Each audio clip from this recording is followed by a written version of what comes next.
Hello, everyone. I hope you're having a wonderful Wednesday. I know some of you are away at All Star Worlds, so hopefully it is going well and you have like 4 days filled with incredible, amazing experiences for your coaches and also your athletes. I know a lot of our gyms within here are also preparing for Worlds, the one.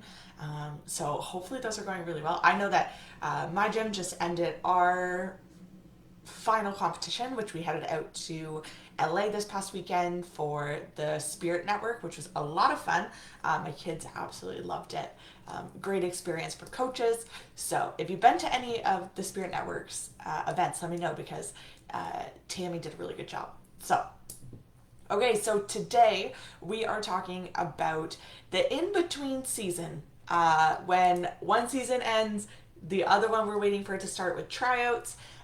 Those end of season events have happened, your showcase is done. What do we do in between to keep those athletes still engaged and interested, but also filling the space where we're not having tuition come in for the month of May because teams are done and we're waiting for those tryouts.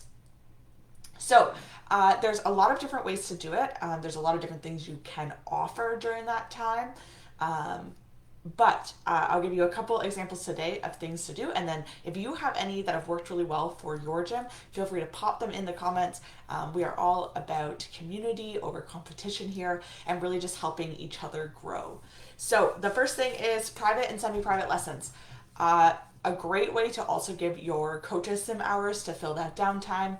But when you are booking them, make sure to look at the cost it brings for you for paying someone versus the revenue you bring in. So just based off of pricing, semi-private lessons bring in more money. So you're wanting to book more semi-privates than private lessons. You can also book private lessons or semi-private lessons for things other than tumbling. So if an athlete needs to work on their jumps, they need to work on their flexibility, they want to work on that strength and conditioning before tryouts happen, those are great ways to bring in more revenue that aren't just tumbling. We have done it before where we've done semi-private lessons for athletes that need to work on their counts. So we had a little dance that they had to learn and just get them used to and comfortable with counting and hitting motions correctly and sharply, fixing, bent wrists and high V's or, really wide, way out there low V's or high V's. So just fixing those technique things. And that is one thing that you want to make sure that when you're marketing them, you're not marketing them as learning new skills. Because the reality is they should have been learning new skills for the last reality season. But more specifically in the new year is when you're really wanting to push getting those new skills for the new season tryouts.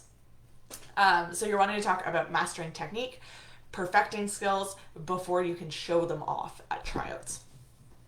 The second thing that we do are mini clinics. So mini clinics are 30-minute sessions and they're on one specific skill. So we do it on back walkovers and then a different one we do on cartwheels and then we do a different one that's back handsprings. They're 30 minutes, they're smaller so that those athletes get that very individualized attention. There's 6 athletes depending on the skill. Higher level skills may be a little bit smaller, but you can charge a little bit more for those higher level skills.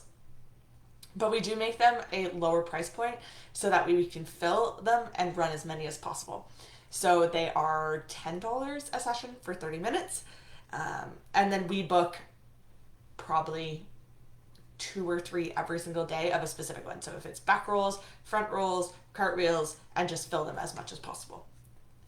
The next one is skill clinics. So where our mini clinics are one skill and they're 30 minutes, the skill clinics are more of an hour and they're a specific area. So for example, it would be walkovers and they would be working front walkovers, back walkovers, Valdez, and connections. Because you can fit a couple different drills for those at a time. Those ones we still don't have a ton of athletes in at a time just because we like that one-on-one connection. So we typically put no more than 10 in a skill clinic. those skill clinics tend to be your tumbling, your jumps, but we do offer and are starting to offer this year a stunt clinic. So you come in as a group with your stunt clinic. It is an hour for those ones, and they work specific things within their stunt group. So they are responsible for finding that stunt group, everyone having a specific role. So in that one, they're not switching around. They are coming in as a group to try out in those assessments a few weeks later. Uh, so yeah, those skill clinics they're an hour. They're a little bit more in terms of pricing, depending on if it's the stunt clinic or it's this individual skill clinics like walkovers. But they're a great way to fill those classes. And so those ones we're also running those 2 weeks before tryouts as well. And then the last thing, which is I always love recreational programs. I love coaching them. I love marketing them. I think they're a lot of fun when we bring our new athletes in. But one thing we found was that in our area, it's a very big hockey area. So even after we've been in the gym, the area for this will be our 12th season, the awareness of anything outside of hockey is very hard to break through. So it is like a hardcore hockey town.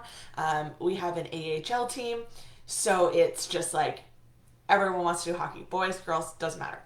It also means that a lot of programming and things that happen around the city are hockey specific or related to hockey in some way. So we are offering a 3-week introductory course, which starts the last week of April and runs until the week before tryouts. It's $99.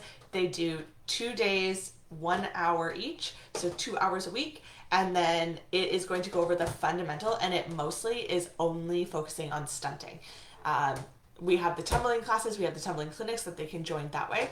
But the biggest part is that our area is not very big on cheerleading. So we're trying to get people into the sport and know what it is and have those fundamental skills for the teams, for our full year teams, which are novice prep and all-star elite, that they may not necessarily have, which just gives them a little bit of an advantage when they go into tryouts, but it also helps reduce that worry of coming into a new sport and being like, I know nothing.